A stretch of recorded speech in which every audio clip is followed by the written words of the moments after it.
So the big question is this: how do most agents who struggle to get the information that most successful agents hoard to themselves grow and prosper without this information? That's the big question, and this video cast is the answer. Welcome to Real Estate Rockstars. I'm your host, Pat Hyben. And now, for the review of the day. Got a 5-star review from Eduardo87. He says, the Real Estate Agent podcast to listen to, 5 stars, amazing show. Definitely helping me a lot for my daily game plan. Thank you, 5 stars. Thank you, Eduardo. Keep the comments coming, guys. I love them. And remember, I eat feedback for breakfast. So give me a 1-star review if you want, or a 5-star review if you want. I don't care. And the more reviews we get, the better guests we get. So please, subscribe first, and then leave us a review or wherever you're listening.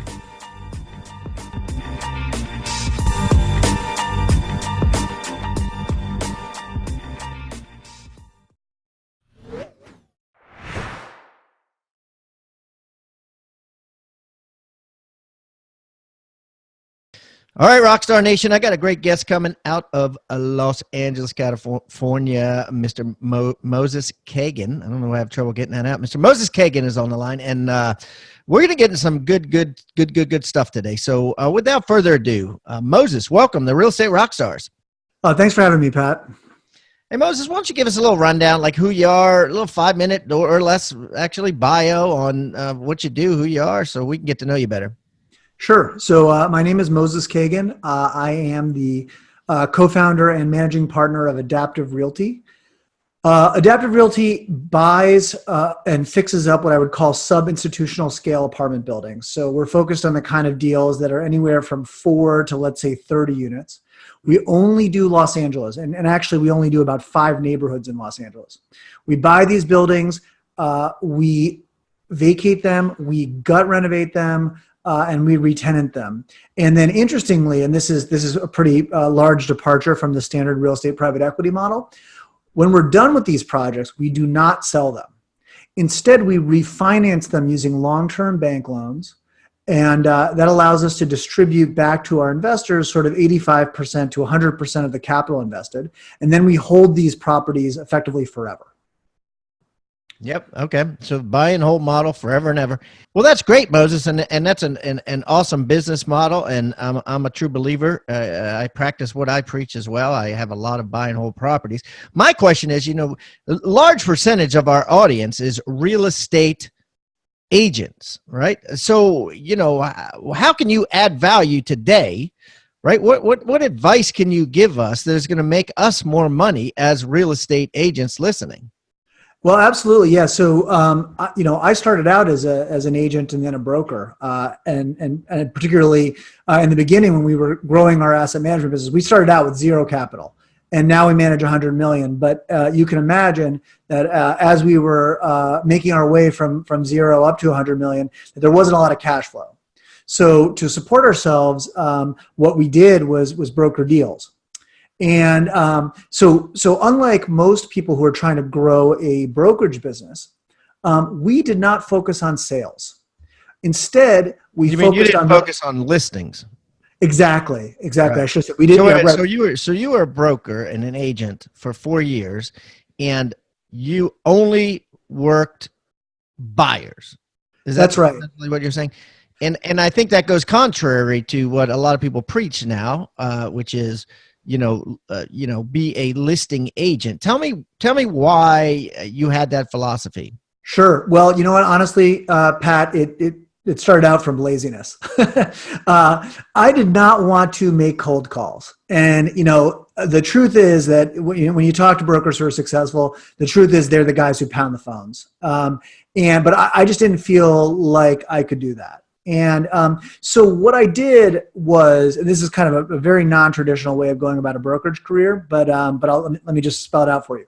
Okay, cool. No, I want to hear it because we always like to hear different ways that people get business and do business. Absolutely. So the first thing I did was I started a blog. It's called kagansblog.com. It's still out there. And on that blog, I started writing every single weekday about the business of buying, renovating, and selling apartment buildings. Hmm. And I had done, sorry, go ahead, Pat. No, that's good. Okay. Yeah, So cool. that was your blog, even though you're trying to make commissions from buyers. Absolutely. But you were after what kind of buyers? Well, I was after buyer leads. So the idea is there are a lot of people who are looking to buy stuff, and their first step is they go on the internet and they start searching around for information about how you go about buying an apartment building. Now, again, I should specify that I did a few houses, but by and large, this was brokerage of 2 to 4 unit apartment buildings. Yeah, and 2 to 4 unit. I mean, you're talking a duplex, fourplex. Everybody has those, right? And it doesn't matter what town you're in. There's always going to be houses that are, zoned Absolutely. or not zoned. If with a couple of apartments. So you were really, selling residential single family, but it just happened to come in 2 to 4 units. And that's the type of shit that I used to buy when I first started getting into investments, duplexes. You know what I mean? Absolutely. And I'll tell you why those kind of properties are so great. You can still get 30-year fixed rate financing on them. Yeah, right. That's the brilliant part, Right. And even FHA too. So being able to put down 3.5%. So there are a ton of people who, instead of buying their first house, instead get the idea, and I was one of these people, that instead of buying your first house, go buy yourself a fourplex, live in one of the units, and collect rent on the other ones. I bought a duplex for myself, lived in the top, rented the bottom, and then I wasn't married at the time. It was my girlfriend. I had her buy an FHA loan. She didn't make enough money, but we kind of, we did some things. It was really my money that she was using, and then we did get married. So when we got married, we had 2 duplexes. Yep. Both with FHA loans, both with 3.5% down. It's fantastic. It's the best leverage you can get. It's unbelievable.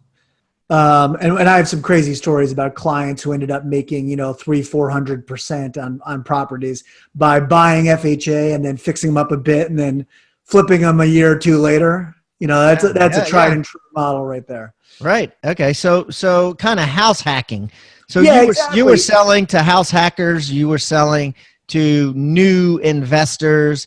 That sort of thing. So let's say that someone driving down the road right now in Tupelo, Mississippi is listening to this. They're a real estate agent and they're saying, you know what? I want to sell to house hackers. I want to sell because dude, there is so many people out there that want to invest in real estate now. It's unreal. And so it's definitely a market to tap into. So if someone in Tupelo is saying, I want to start selling to investors that want to get in the game, or want to house hack, or just want to own 2 or 3 rentals and want to do it on a 30-year fixed mortgage that holds a low rate forever and ever and ever. And trust me, guys, if you can hold a low rate now for 30 years, you are going to thank yourself. You're going to be happy many times before you die.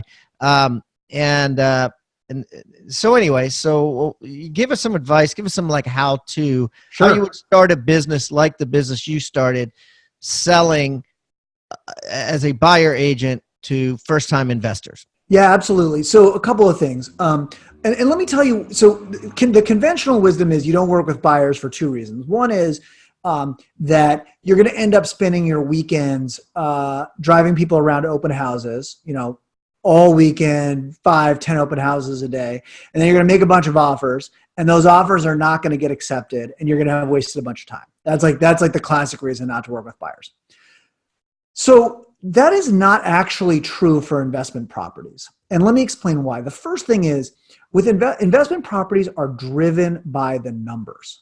In other words, it's not about walking someone into a property and being and sort of explaining to them the feng shui or getting them to fall in love with some accent wall or something.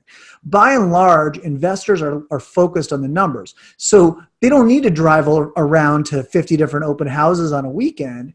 They want to see a model that shows them what the numbers are going to be. And if the numbers are attractive, and obviously if they like the neighborhood and the house, eventually you're going to inspect it and make sure that there's nothing terribly wrong with it. But you don't need to drive around.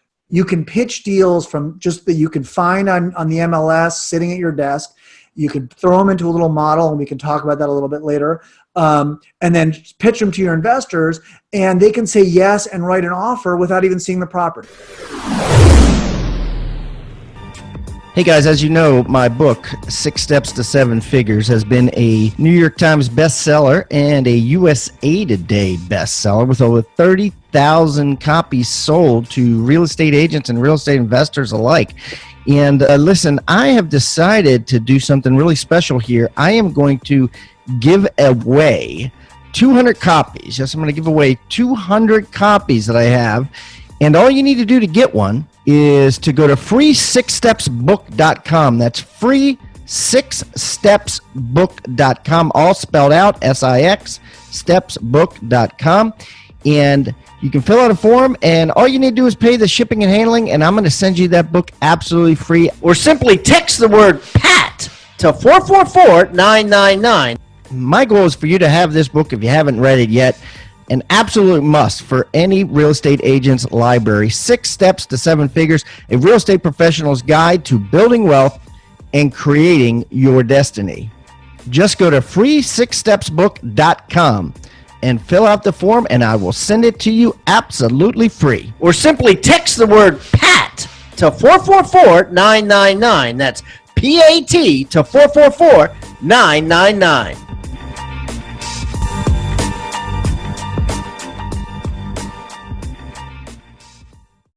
Hey, real estate agents and rock stars. If you're getting value out of the content in this episode, make sure you like the video and subscribe to this channel.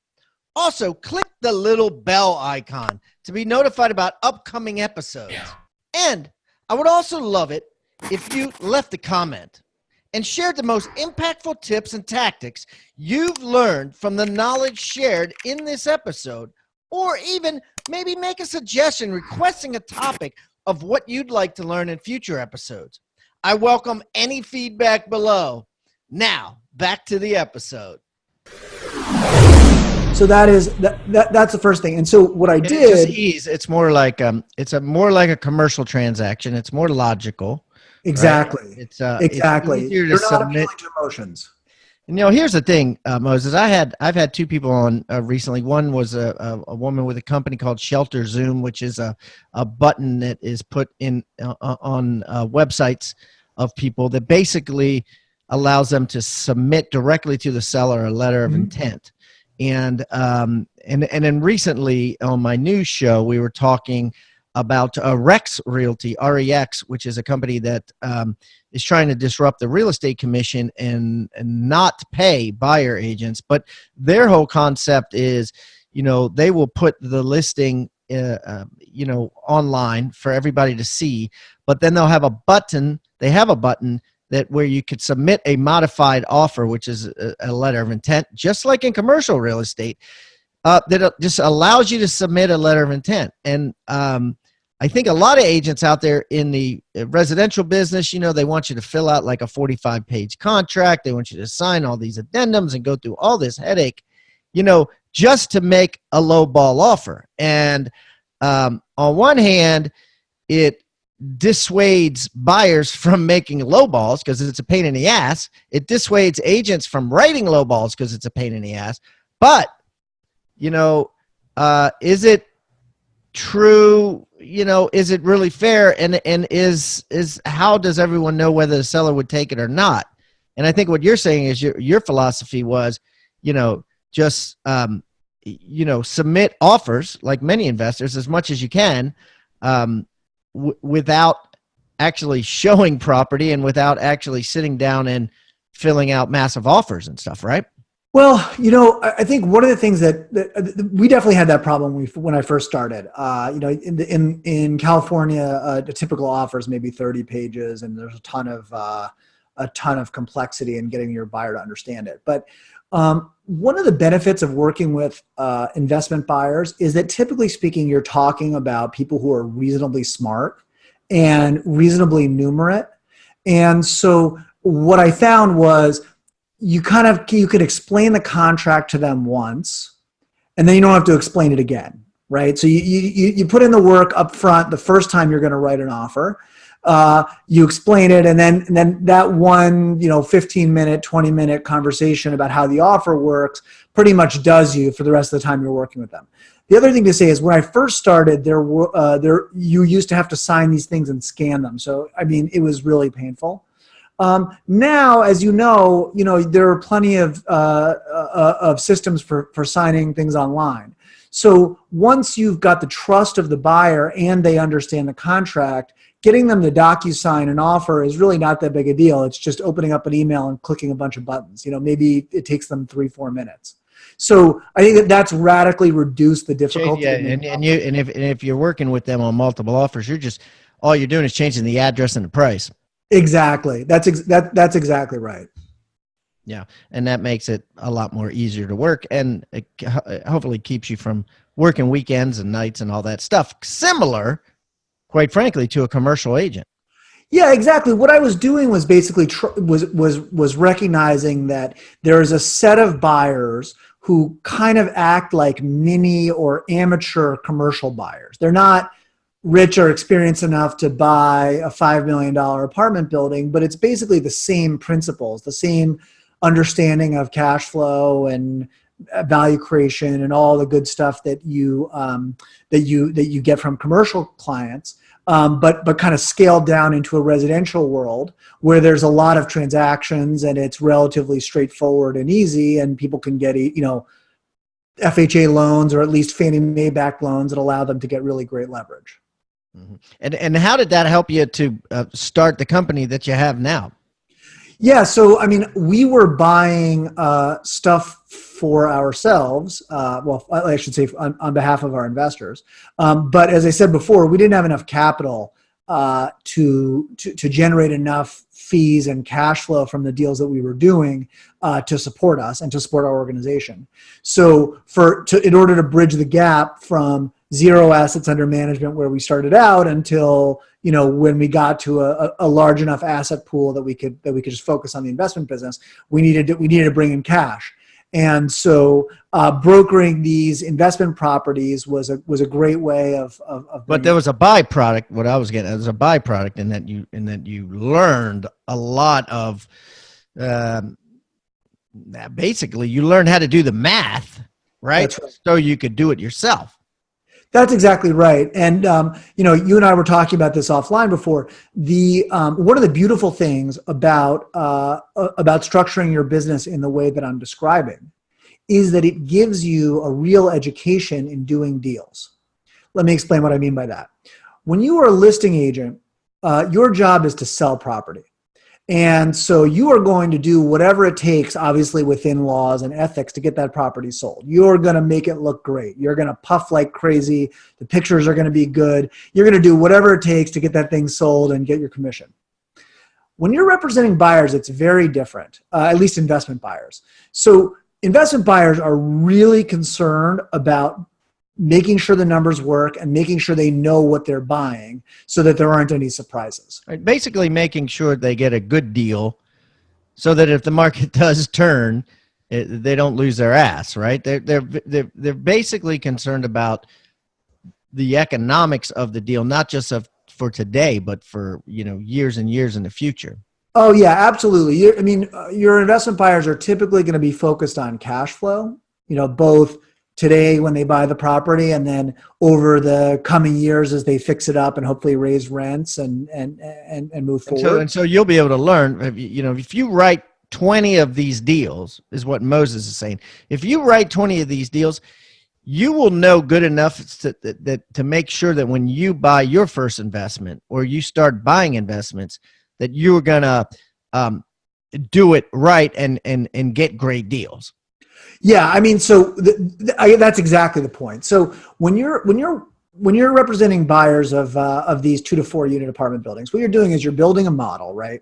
And you're saying, look, if we buy the property for this price, and assuming that these are the rents that the seller's telling us and that the seller's not lying to us, and these are the expenses, then here's the cash flow you're going to be able to get.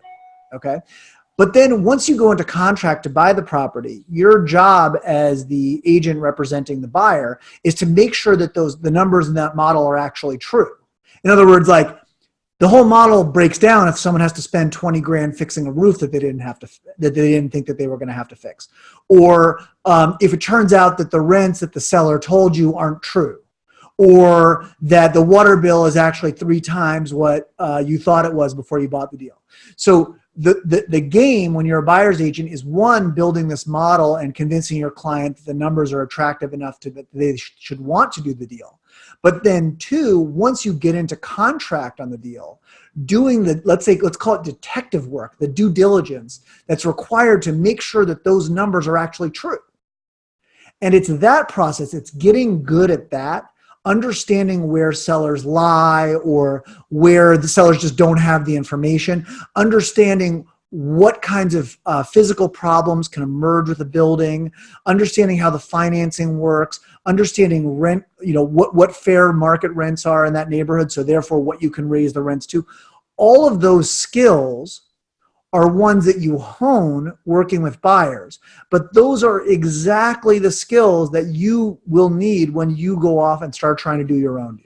Okay, so and those are great skills to learn. What tools do you know of today, like websites you could recommend, apps that you could recommend for an agent or for a investor buyer who's beginning to find out things like the rents and Sure. values and Sure. mortgage Well, and look, all that stuff. I mean, the main things you're going to want to focus on, obviously, are your MLS or the equivalent, right? Because you basically need a pool of deals to be looking at.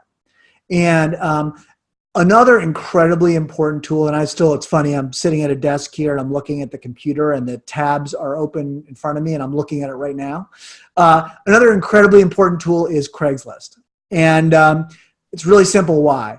Because you're trying to understand, a big part of whether you should do a deal or not depends on, obviously what the rents are you can get once you've bought the building, right? You're hoping to buy something cheap because the rents are low, and then hopefully you're going to raise the rents to market or maybe even a little past market if you're really good, and that's going to increase your cash flow and make it a good deal as opposed to a bad one. So the question is, how do you know what market rents are? And the answer is, it's as stupid and easy as looking at Craigslist. And I spent hours and hours when we first got started going through Craigslist and making spreadsheets where I would just literally, for each listing on Craigslist for an apartment for rent, I would break down, where it was, how many bedrooms, how many bathrooms, parking. So that many people advertise rentals on Craigslist. Oh yeah, in Los Angeles, if you're renting apartments, I mean, you get 90% of your inquiries just from Craigslist. Geez, I had no clue I didn't know that. Oh yeah, absolutely. And that's free information. Now you got to be careful because remember that Craigslist is asking rents, right? Like, so people can ask for whatever they want and they're not necessarily going to get it. So you need to be a little careful that when you're looking at all these listings that you're making sure that you're not being overly swayed by 1 or 2 outliers where someone is just asking for a crazy rent and they're never going to get it. But if you really study, so just going back to the tools, the 2 most important sources of information, I would say, for someone representing buyers or looking to buy their own deals are, 1, the MLS, which has all of the deals which are available in the area that you're looking for. And 2, Craigslist, which tells you what those things can rent for once you buy them. And truth be told, MLS for investment properties is pretty dead right now. I mean, it's okay, but it's almost a guarantee you're going to overpay. So I don't know if I'd give that advice. I mean, I think you're better off, doing something like finding absentee owners, finding leases that are about to expire, and the landlords might not want to be in the business of owning a rental anymore. That sort of. Generally, by the time shit hits the MLS, it's already overpriced, or by the time it gets in a bidding war, it'll be overpriced from an investment. Meaning your numbers aren't going to work. You know what I mean? Your numbers that look, I definitely hear you, and obviously the best deals I've ever done in my life are ones that are off market. But I have renovated 80 apartment buildings in Los Angeles over the last 10 years, and I would say more than half of them were bought just straight up public market. I mean, obviously for our bigger deals, it's more like LoopNet and CoStar as opposed to the MLS. Right. But more than half the deals, I'd say significantly more than half the deals that we've ever bought are ones that were publicly available that anyone could have bought. Now, I will say that we have developed certain advantages that allow us to jump on a deal when it becomes publicly available and probably get it before someone who doesn't have those advantages.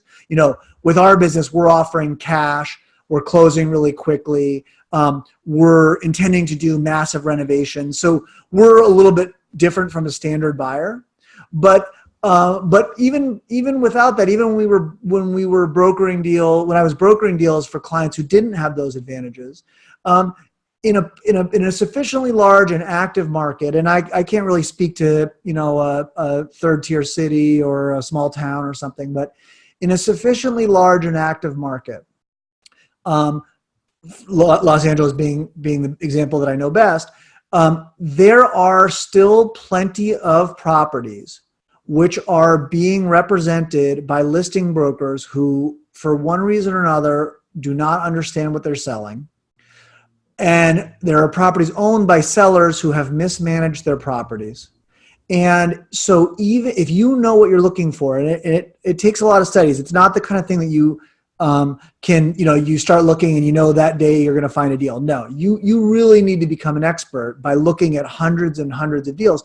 But once you have done that, you will see that even on the public markets, that stuff that's publicly available, sometimes even stuff that's been available for weeks or months, that there are opportunities to buy and really add a lot of value. Hey, Real Estate Rockstars, this is Pat Hyben, and before we jump back into today's content, I want to tell you about an extraordinary offer from an extraordinary company. I'm talking about My Outdesk. If you haven't heard of My Outdesk, basically they're a virtual assistant company, a VA company that specializes in virtual assistants for real estate agents. Yeah, I'm talking about transaction coordinators, marketing assistants. I'm talking about ISAs, inside sales agents that prospect thousands and thousands of seller leads and buyer lead follow-ups. I mean, these guys are trained in this stuff specifically. You're not using a company that doesn't know or understand real estate sales. 4 out of 5 of the top teams in the US use My Outdesk for their virtual assistants. And because I know the owner, Daniel Ramsey, I've known him for over a decade, and I know how awesome and incredible this company is and how it saves agents thousands and thousands of dollars every single week and makes them thousands and thousands of more every single week, we're going to give you a $400 coupon off of your first month of a virtual assistant and give you a free book entitled Scaling Your Business with Virtual Professionals. So you can read it and look into it before you decide anything. It's called Scaling Your Business with Virtual Professionals. And you can get it real easy. All you got to do is text the word Hyben, H-I-B-A-N, to 31996. That's H-I-B-A-N to 31996. And download your free book, Scaling Your Business with Virtual Professionals. And don't forget to mention also that you get a $400 discount, which will give you a coupon for that when you download the book. Thank you, guys, and I hope you enjoy and make a ton of money using My Outdesk.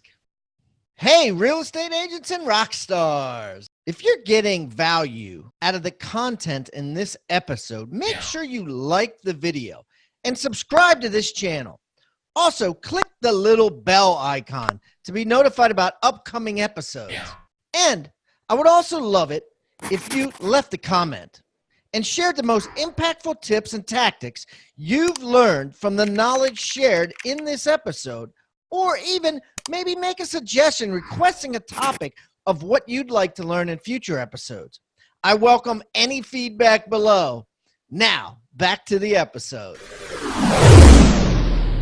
Okay, great. Yeah, well, that's good to know, I mean, and quite frankly, again, even if they are overpriced or they're not going to meet the numbers, the more that you do and the more that you look at and try to fit into, whether this return is good, the better practice you get. And put it this way, Moses got enough practice that allowed him to open his own company where he did it with 100 million in apartments. And he started out by doing duplex at a time. So, and I know I used to sit there. I used to have a little 3-ring binder book, and I used to just, figure out cash on cash of if I put $10,000 in cash, how much cash would I get back that first year? That's what we call cash on cash. What my cash on cash percentage was for each of these duplexes, fourplexes, whatever. And if it didn't meet what I was looking for, then I would still keep the piece of paper in there. Yep. And that would be practice. And the more of these practices you can do, whether they're for yourself or for somebody else, the better you're going to get and the better investor you'll become. And I think that's pretty much the theme here. Pat, I want to just echo that and emphasize it. I think that's it's funny. You said you did it with a 3-ring binder. I did it with Google Docs, like basically an Excel spreadsheet. But it's exactly the same thinking. It's because when you're looking at deals, right? It's really hard for whether you're doing it with your own money or whether you're trying to help someone else do it with their money. It takes a lot of confidence. You have to. You're seeing all these deals, and most of them, as you said before, are going to be terrible. So when you find one that looks like it's good, it takes a lot of confidence. You have to be able to know when it looks good to you that it actually is good. And the only way that you get that level of confidence is by looking at tons of deals. It's like, I'm going to date myself a little bit, but that movie, The Matrix, it's like, if you look at enough deals, it's like suddenly you see the Matrix. You suddenly see patterns. And then when a deal pops up that doesn't fit the normal pattern, where it's just the pricing is off. Like you look at it and you're like, I've looked at 100 deals in this neighborhood and they all are kind of crappy and they're all like this. And then this one over here pops up and it doesn't feel like that. You have the confidence to know, hey, that is really a good deal. Let me jump on that, or let me call my investor list and get somebody to buy it because I believe. Yeah, it. That's right. Yeah, that's exactly right. Yeah, that's awesome. Okay, great. Yeah, well, that's good to know. I mean, and quite frankly, again, even if they are overpriced or they're not going to meet the numbers, the more that you do and the more that you look at and try to fit into, whether this return is good, the better practice you get. And put it this way, Moses got enough practice that allowed him to open his own company where he did it with 100 million in apartments.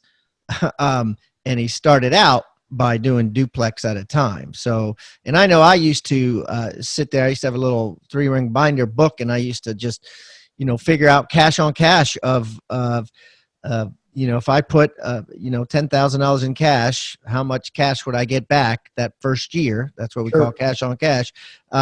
What my cash on cash percentage was for each of these duplexes, fourplexes, whatever. And if it didn't meet what I was looking for, then I would still keep the piece of paper in there. Yep.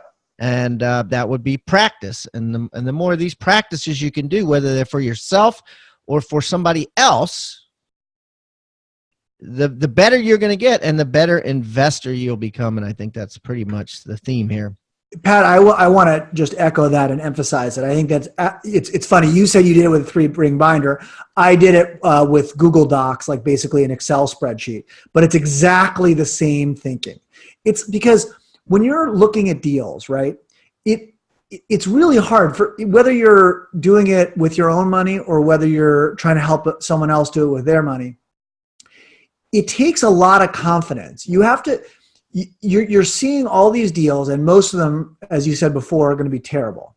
So when you find one that looks like it's good, it takes a lot of confidence. You have to be able to know when it looks good to you that it actually is good.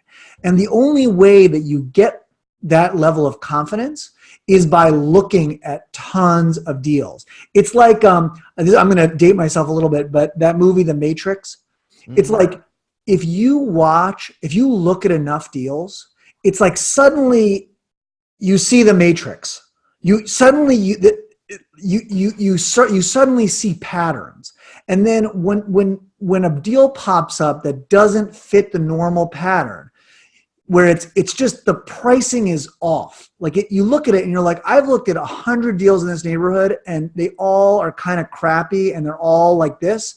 And then this one over here pops up and it doesn't feel like that. You have the confidence to know, hey, that is really a good deal. Let me jump on that, or let me call my investor list and get somebody to buy it because I believe. Yeah, it. that's right.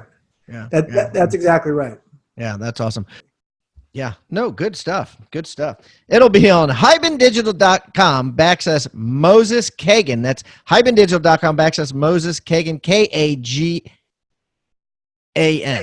A-N. Very good. 2 A's. Kagan. That's Moses Kagan. Moses, this has been a blast, buddy. If I am ever in Los Angeles, California, I will definitely look you up, and you can tour me through some of your apartment buildings, and we can break some bread afterwards. That sounds awesome. And best of luck to everyone out there hustling in this business.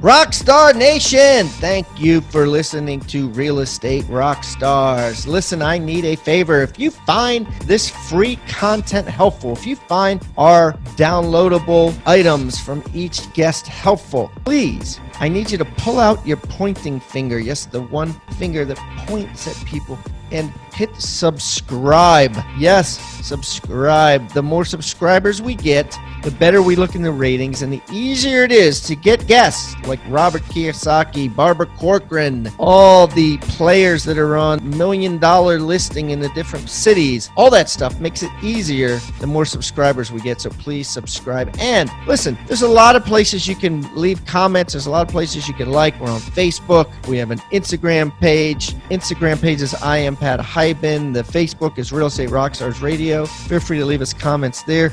The most popular form of commenting seems to happen on YouTube. Yes, for whatever reason, it's a very open environment. So just go to YouTube and go to Real Estate Rockstars Radio. Leave us comments there. Some of them we will read on the show. We love your feedback. So thanks, guys, and I hope you are having a great day. Oh, and also, listen, if you're going to subscribe and you haven't already left a review on iTunes, please do that too. Have a great day, and thanks so much, Rockstar Nation. I really appreciate you.